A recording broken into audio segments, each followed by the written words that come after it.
Hi friends, ಎಲ್ರಿಗೂ ನಮಸ್ಕಾರ. Hobbies of Shubha ಚಾನಲ್ಗೆ ಪ್ರೀತಿಯ ಸ್ವಾಗತ. ಇವತ್ತಿನ ವಿಡಿಯೋದಲ್ಲಿ ಬೂದ್ಗುಂಬಳಕಾಯಿ ಹಲ್ವಾ, ಇದನ್ನ ಕಾಶಿ ಹಲ್ವಾ, ದಮ್ ರೊಟ್ಟಿ ಎಲ್ಲ ಹೆಸರುಗಳಿಂದನೂ ಕರೀತಾರೆ. ಆದರೆ ತಿನ್ನೋದಕ್ಕಂತೂ ತುಂಬಾನೇ ಮಜವಾಗಿರುತ್ತೆ. ಬಾಯಲ್ಲಿಟ್ಟರೆ ಹಾಗೆಯೇ ಕರಳು ಹೋಗುತ್ತೆ. ಮಾಡೋದು ಕೂಡ ತುಂಬ ಅಂದರೆ ತುಂಬ ಈಸಿ ಇರುತ್ತೆ ಫ್ರೆಂಡ್ಸ್. ಮಾಡೋದಕ್ಕಿಂತ ಮುಂಚೆ ಚಾನಲ್ಗೆ ಹೊಸಬ್ರಾಗಿ ನೋಡ್ತಾ ಇದ್ರೆ ಪ್ಲೀಸ್ ಸಬ್ಸ್ಕ್ರೈಬ್ ಮಾಡ್ಕೊಂಡು ನಮಗೆ ಸಪೋರ್ಟ್ ಮಾಡಿ. ವಿಡಿಯೋ ಇಷ್ಟ ಆದರೆ ಒಂದು ಲೈಕ್ ಮಾಡಿ.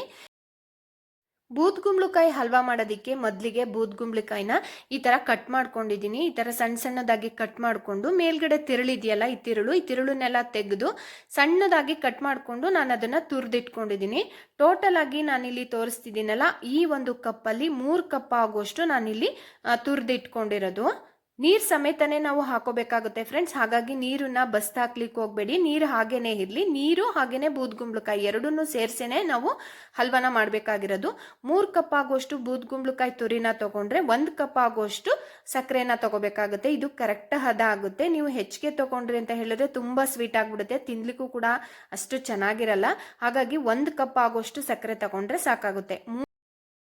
ನೆಕ್ಸ್ಟ್ ನಾನಿಲ್ಲಿ ಸ್ಟವ್ ಮೇಲೆ ಒಂದು ದಪ್ಪ ತಳದ ಪಾತ್ರೆನ ಇಟ್ಕೊಂಡಿದ್ದೀನಿ.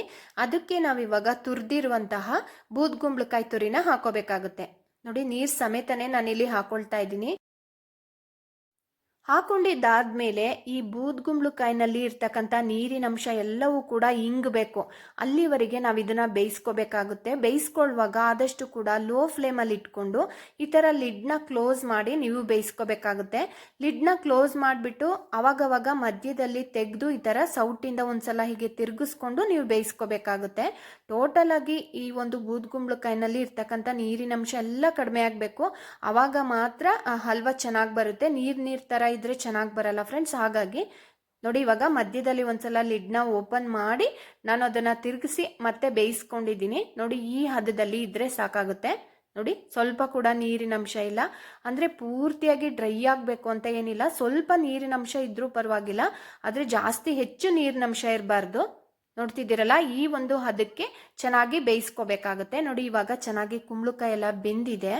ಇವಾಗ ಇದಕ್ಕೆ ಸಕ್ಕರೆನ ಹಾಕೋತಾ ಇದ್ದೀನಿ. 1 ಕಪ್ ಆಗೋಷ್ಟು ಸಕ್ಕರೆ ಕರೆಕ್ಟ್ ಆಗುತ್ತೆ. ನೋಡಿ, ಇವಾಗ ಸಕ್ಕರೆ ಕೂಡ ಹಾಕಿದ್ದಾದ್ಮೇಲೆ ಸಕ್ಕರೆ ಎಲ್ಲ ಆ ಬೂದ್ಗುಂಬಳಕಾಯಿ ಒಳಗಡೆ ಚೆನ್ನಾಗಿ ಮೆಲ್ಟ್ ಆಗಬೇಕು. ನೋಡಿ, ಈ ತರ ನೋಡ್ತಿದ್ದೀರಲ್ಲ ಫ್ರೆಂಡ್ಸ್, ಈಗ ಪೂರ್ತಿಯಾಗಿ ಸಕ್ಕರೆ ಎಲ್ಲ ಚೆನ್ನಾಗಿ ಕರಗಿದೆ. ಈ ಸಕ್ಕರೆನಲ್ಲಿ ಇರ್ತಕ್ಕಂಥ ನೀರಿನಂಶ ಎಲ್ಲ ಪೂರ್ತಿಯಾಗಿ ಕಡಿಮೆ ಆಗಬೇಕು. ಅಲ್ಲಿವರೆಗೂ ಕೂಡ ನಾವು ಬೇಯಿಸ್ಕೋಬೇಕಾಗುತ್ತೆ. 1-2-3 ಸೆಕೆಂಡ್ ತಗೋಬಹುದು ಅನ್ಸುತ್ತೆ. ನೋಡಿ, ಇವಾಗ ಲಿಡ್ನ ಕ್ಲೋಸ್ ಮಾಡಿಬಿಟ್ಟು ಇದನ್ನ ನಾವು ಮತ್ತೆ ಬೇಯಿಸ್ಕೋಬೇಕಾಗುತ್ತೆ. ಸಕ್ಕರೆನಲ್ಲಿ ಇರ್ತಕ್ಕಂಥ ನೀರಿನಂಶ ಸ್ವಲ್ಪ ಕೂಡ ಇರಬಾರ್ದು, ಅಲ್ಲಿವರೆಗೂ ಕೂಡ ನಾವು ಬೇಯಿಸ್ಕೋಬೇಕು. ಬೇಯಿಸ್ಕೊಳ್ಳುವಾಗ ಈ ಥರ ಲಿಡ್ನ ಕ್ಲೋಸ್ ಮಾಡಿಬಿಟ್ಟು ಮಧ್ಯ ಒಂದ್ಸಲ ಈ ಥರ ತಿರುಗಿಸ್ಕೊಂಡು ಬೇಯಿಸ್ಕೋಬೇಕಾಗುತ್ತೆ ಫ್ರೆಂಡ್ಸ್. ಹಾಗೇನೆ ಬಿಟ್ಬಿಟ್ರೆ ಏನಾಗುತ್ತೆ ಅಂದರೆ ತಳ ಹತ್ಬಿಡುತ್ತೆ, ಸೀದಂಗೆ ಆಗ್ಬಿಡುತ್ತೆ. ಹಾಗಾಗಿ ಮಧ್ಯ ಒಂದ್ಸಲ ಲಿಡ್ನ ಓಪನ್ ಮಾಡಿ ಈ ತರ ಮಚ್ಚ ಕೈಯಿಂದ ತಿರುಗಿಸ್ಕೊಂಡು ನಾವು ಬೇಯಿಸ್ಕೋಬೇಕಾಗುತ್ತೆ. ನೋಡ್ತಿದ್ದೀರಲ್ಲ ಫ್ರೆಂಡ್ಸ್, ಸಕ್ಕರೆನಲ್ಲಿ ಇರ್ತಕ್ಕಂಥ ನೀರಿನಂಶ ಎಲ್ಲವೂ ಕೂಡ ಇವಾಗ ಕುಂಬಳಕಾಯಿ ಒಳಗಡೆ ಚೆನ್ನಾಗಿ ಇಂಗ್ ಹೋಗಿದೆ. ನೋಡಿ, ಇವಾಗ ಪೂರ್ತಿಯಾಗಿ ಎಲ್ಲವೂ ಕೂಡ ಡ್ರೈ ಆದಂಗಾಗಿದೆ. ಇವಾಗ ಇದಕ್ಕೆ ಏಲಕ್ಕಿ ಪುಡಿನ ಹಾಕೋಬೇಕಾಗುತ್ತೆ. 1-2-3 ಏಲಕ್ಕಿನ ಕುಟ್ಟಿ ಪುಡಿ ಮಾಡ್ಕೊಂಡಿದ್ದೆ, ಅದನ್ನ ನಾನು ಇವಾಗ ಸೇರಿಸ್ಕೊಂಡಿದ್ದೀನಿ. ಸೇರಿಸ್ಕೊಂಡಾದ್ಮೇಲೆ ಚೆನ್ನಾಗಿ ಒಂದ್ಸಲ ಮಿಕ್ಸ್ ಮಾಡ್ಕೊಳ್ಳೋಣ. ನೆಕ್ಸ್ಟ್ ನಾನಿಲ್ಲಿ ತುಪ್ಪನ ಹಾಕೊಳ್ತಾ ಇದ್ದೀನಿ. ಟೋಟಲ್ ಆಗಿ ಈ ಒಂದು ಹಲ್ವಾನ ಮಾಡೋದಕ್ಕೆ ದೊಡ್ಡ ಸ್ಪೂನಲ್ಲಿ 3.5 ಸ್ಪೂನ್ ಆಗೋಷ್ಟು ತುಪ್ಪನ ಬಳಸಿದ್ದೀನಿ ಫ್ರೆಂಡ್ಸ್. ಒಂದೇ ಸಲ ಹಾಕೊಳ್ತಾ ಇಲ್ಲ, 3.5 ಸ್ಪೂನನ್ನು ಕೂಡ ಒಂದೇ ಸಲ ಹಾಕೊಳ್ತಾ ಇಲ್ಲ, ಒಂದೊಂದೇ ಸ್ಪೂನನ್ನ ಹಾಕೊಳ್ತಾ ಆ ಹಲ್ವಾದ ಒಂದು ಕನ್ಸಿಸ್ಟೆನ್ಸಿನ ನೋಡಿ ನಾನಿಲ್ಲಿ ಹಾಕೊಂಡು ಮಿಕ್ಸ್ ಮಾಡ್ಕೊಳ್ತಾ ಇದ್ದೀನಿ. ಈ ಥರ ತುಪ್ಪನ ಹಾಕುವಾಗ ಆದಷ್ಟು ಕೂಡ ಲೋ ಟು ಮೀಡಿಯಂ ಫ್ಲೇಮಲ್ಲಿ ಇಟ್ಕೊಂಡು ನೀವು ಹಾಕೋಬೇಕಾಗುತ್ತೆ. ನೋಡಿ, ಹಾಕೊಂಡಾದ್ಮೇಲೆ ಈ ಥರ ಚೆನ್ನಾಗಿ ಹಲ್ವಕ್ಕೆ ಮಿಕ್ಸ್ ಮಾಡ್ಕೋಬೇಕಾಗುತ್ತೆ. ಟೋಟಲ್ ಆಗಿ ಇಲ್ಲಿ ದ್ರಾಕ್ಷಿ ಗೋಡಂಬಿ ಹುರಿದಿರೋದು ಮತ್ತೆ ಈ ಹಲ್ವಾಗ್ ಹಾಕಿರೋ ತುಪ್ಪ ಎಲ್ಲವೂ ಸೇರಿ ದೊಡ್ಡ ಸ್ಪೂನಲ್ಲಿ 3.5 ಸ್ಪೂನ್ ಆಗುವಷ್ಟು ನಾನಿಲ್ಲಿ ಬಳಸಿದ್ದೀನಿ. ತುಪ್ಪನ ಇಷ್ಟೇ ಹಾಕಬೇಕು ಅಂತ ಏನಿಲ್ಲ ಫ್ರೆಂಡ್ಸ್, 1-2 ಸ್ಪೂನ್ ತುಪ್ಪ ಆದ್ರೂ ಆಗುತ್ತೆ. ಬಟ್ ನಮ್ಮ ಮನೆಯಲ್ಲಿ ಸ್ವಲ್ಪ ಹಲ್ವಾಗಳಲ್ಲಿ ತುಪ್ಪ ಜಾಸ್ತಿ ಇರಬೇಕು ಅಂತ ಬಯಸ್ತಾರೆ. ಹಾಗಾಗಿ ನಾನಿಲ್ಲಿ 3.5 ಸ್ಪೂನ್ ಆಗೋಷ್ಟು ತುಪ್ಪನ ಹಾಕೊಂಡಿದ್ದೀನಿ.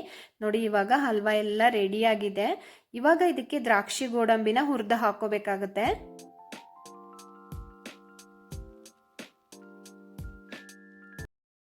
ದ್ರಾಕ್ಷಿ ಮತ್ತೆ ಗೋಡಂಬಿನ ಹುರಿಯೋದಕ್ಕೆ ನಾನಿಲ್ಲಿ ಒಂದು ಚಿಕ್ಕ ಬಾಣಲೆನ ಇಟ್ಕೊಂಡು ಅದಕ್ಕೆ 1.5 ಸ್ಪೂನ್ ಆಗುವಷ್ಟು ನಾನಿಲ್ಲಿ ತುಪ್ಪನ ಹಾಕೊಳ್ತಾ ಇದ್ದೀನಿ. ತುಪ್ಪ ಸ್ವಲ್ಪ ಬಿಸಿ ಆದಮೇಲೆ ಇದಕ್ಕೆ ನಾನಿಲ್ಲಿ ದ್ರಾಕ್ಷಿ ಮತ್ತು ಗೋಡಂಬಿನ ಹಾಕ್ಕೊಂಡು ಹುರ್ಕೊಳ್ತಾ ಇದ್ದೀನಿ. 1 ಸ್ಪೂನ್ ಆಗುವಷ್ಟು ದ್ರಾಕ್ಷಿ ಹಾಗೆಯೇ 1 ಟೇಬಲ್ ಸ್ಪೂನ್ ಆಗುವಷ್ಟು ಗೋಡಂಬಿನ ಹಾಕ್ಕೊಂಡಿದ್ದೀನಿ. ನೀವು ಈ ಟೈಮಲ್ಲಿ ಬಾದಾಮಿ ಕೂಡ ಹಾಕೋಬಹುದು. ನೋಡಿ, ಇವಾಗ ಇವೆರಡೂ ಕೂಡ ಚೆನ್ನಾಗಿ ಫ್ರೈ ಆಗಿದ್ದಾದ್ಮೇಲೆ ನಾವು ಮೊದಲೇ ರೆಡಿಯಾಗಿರುವಂತಹ ಹಲ್ವಾಕ್ಕೆ ಹಾಕೊಂಡು ಮಿಕ್ಸ್ ಮಾಡ್ಕೊಳ್ಳೋದಷ್ಟೇನೆ. ನೋಡಿ, ಇವಾಗ ದ್ರಾಕ್ಷಿ ಗೋಡಂಬಿ ಕೂಡ ಹಾಕಿದ್ದಾದ್ಮೇಲೆ ಇದನ್ನ ಚೆನ್ನಾಗಿ ಮಿಕ್ಸ್ ಮಾಡ್ಕೊಳ್ತಾ ಇದ್ದೀನಿ. ಫ್ರೆಂಡ್ಸ್, ಫೈನಲಿ ಬೂದ್ಗುಂಬಳಕಾಯಿ ಹಲ್ವಾ ಅಥವಾ ಕಾಶಿ ಹಲ್ವಾ ಯಾವ ರೀತಿ ಬೇಕಾದರೂ ಕರಿಬಹುದು, ರೆಡಿಯಾಗಿದೆ. ನೋಡಿ ಎಷ್ಟು ಚೆನ್ನಾಗಾಗಿದೆ ಅಂತ. ಒಂದಕ್ಕೊಂದು ಸ್ವಲ್ಪ ಕೂಡ ಅಂಟುತ್ತಾ ಇಲ್ಲ, ಅಷ್ಟು ಚೆನ್ನಾಗಿ ಬಂದಿದೆ. ತುಪ್ಪ ಕೂಡ ಏನು ಹೆಚ್ಚಿಗೆ ಬಳಸಿಲ್ಲ. ಫ್ರೆಂಡ್ಸ್, ನಾನಿಲ್ಲಿ ಒಂದು ದೊಡ್ಡ ಬೂದ್ಗುಂಬಳಕಾಯಿನಲ್ಲಿ ಅರ್ಧ ಭಾಗದಷ್ಟು ನಾನು ಯೂಸ್ ಮಾಡಿರೋದು. ನೋಡಿ, ಇಷ್ಟು ಹಲ್ವಾ ಆಗಿದೆ. ಟೋಟಲ್ ಆಗಿ ಒಂದು 3 ಕಪ್ ಆಗುವಷ್ಟು ನಾನು ಬೂದ್ಗುಂಬಳಕಾಯಿ ತುರಿನ ತೊಗೊಂಡಿದ್ದೆ ಅಲ್ವಾ. ನೋಡಿ, ಒಂದಿಬ್ಬರಿಂದ 3 ಜನ ತಿನ್ಬೋದು, ಅಷ್ಟು ಆಗಿದೆ, ಅಷ್ಟು ಕ್ವಾಂಟಿಟಿ ಆಗಿದೆ. ನೋಡಿ ಎಷ್ಟು ಚೆನ್ನಾಗಿ ಬಂದಿದೆ ಅಂತ. ಖಂಡಿತ ನೀವು ಮನೆಯಲ್ಲಿ ಬೂದ್ಗುಂಬಳಕಾಯಿ ಇದ್ದರೆ ಖಂಡಿತ ಈ ಒಂದು ರೆಸಿಪಿನ ಟ್ರೈ ಮಾಡಿ. ಹಾಗೆಯೇ ಹೇಗೆ ಬಂತು ಅಂತ ದಯವಿಟ್ಟು ನನಗೆ ಕಮೆಂಟ್ ಮೂಲಕ ತಿಳಿಸಿ.